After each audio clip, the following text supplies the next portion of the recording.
mga kananam, kanamit, kasaboroso, delisyoso. Ako po inyong Miss Delicious. Para sa topic or for today's topic po ay magbibigay ako ng mga kaalaman tungkol sa mga pinirmahan ko o mga nakalagay sa kontrata ko bago ako ma-deploy dito sa Saudi Arabia at pinirmahan din ng employer ko. Sa mga gusto at mga nagplanong domestic helper dito sa ibang bansa o dito sa Saudi Arabia, just keep on watching.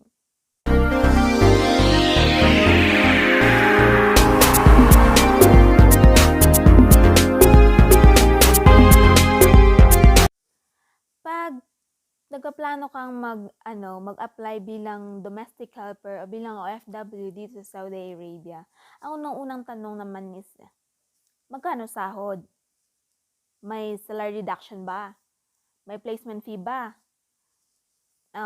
Sino yung sagot ng mga requirements ko? Free accommodation ba? Ganyan kasi minsan galing pa sa probinsya yung iba eh.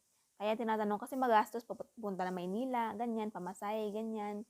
So, sino yung gagastos? Ganyan. Pag dito kasi sa Saudi Arabia, sagot ng employer mo o sagot ng agency mo dun sa Pilipinas, yung transportation mo, mapunta sa sa agency nila, requirements mo, accommodation, sagot.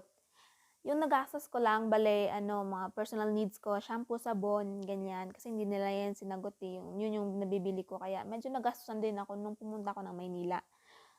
Kasi yung pamasahe ko noon, mapuntang pag-process, sinagot naman nila. No salary reduction, no placement fee. Pa dito ka sa Saudi Arabia, yung mga domestic helper, tsaka yung driver na nag-apply or dito yung destination Saudi Arabia. Pag sa Hong Kong kasi, sa Singapore, may placement fee tsaka salary reduction. Dito sa Saudi Arabia, sagot ng employer mo lahat ng gastos. Minsan pa nga merong allowance eh. Pero yung ibang agency sa Pilipinas, wala na, hindi nagbibigay ng allowances. Yung agency ko sa Pilipinas ay may counterpart dito na agency sa Saudi Arabia. At ito na nga po, ipapakita ko sa inyo kung ano yung mga laman ng kontrata ko o mga mga kasulat doon na pinirmahan ko at na employer ko. Bale, sa isang envelope ko kasi, dito lahat yung mga requirements ko. At ito yung kontrata ko. Ayan, lahat ng mga kakailanganin nandito lahat. At dito nga muna pala tayo sa housemaid information sheet. Dito makikita yung impormasyon ng worker o yung applicant. At under nga nito, of course, yung name mo, age, date of birth, place of birth, at saka address mo. Next, yung contact number mo, nationality, religion, status, height, weight, at saka educational background mo. And then, yung passport number mo, date of issue ng passport mo, date of expiry ng passport mo, place of issue, next of kin mo, or in case na may mga problema, siya maging guardian mo, address ng next of kin mo, tsaka contact number nito. Bali nga, sa ilalim ng housemate information sheet mo, yung information mo dito, may Xerox copy sa baba yung passport mo. Ayan sa akin. Tapos, dito yung sealed ng agency mo dito sa Saudi Arabia o yung counterpart ng agency mo sa Pilipinas, sa akin dito fast track. Tapos yung sealed na Embassy of the Philippines o Office of the Labor dito sa Saudi Arabia. Dito na nga tayo sa kung ilang taon yung magiging kontrata mo. Sa number 2 tayo, contract duration. 2 years effective from the date of departure of the worker from the Philippines. Ibig sabihin, pagbaba ng eroplano or paglapag ng eroplano sa destination mo galing sa Pilipinas, yun yung start ng counting mo sa 2 years na kontrata mo. And then, the monthly salary shall start upon actual reporting to work. Yung sahudan mo is yung kung kailan ka nag-umpisa ng trabaho mo. And sa number 3 nga, yung pinagkasunduan na sahod ng worker tsaka employer. Bali, the household service worker and the employer agree on a monthly salary of $400, which is in accordance with the laws and regulations prevailing in both countries.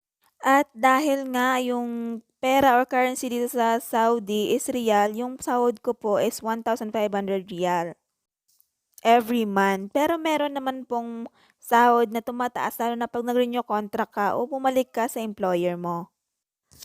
Diretso nga tayo sa number 5. The household service worker shall be provided with continuous rest of at least 8 hours per day. Ibig sabihin, dapat may pahinga ka o may tulog ka na at least 8 hours per day. Kasundan niya ng rest day mo na at least 1 rest day per week. Kahit man lang isang araw. Dito kasi sa may Saudi, ano lang malimit ka lang makakita na nagbibigay ng day off. Dito kagaya sa akin dito, wala akong day off. And number 7 nga, dito nakalagay na free yung transportation mo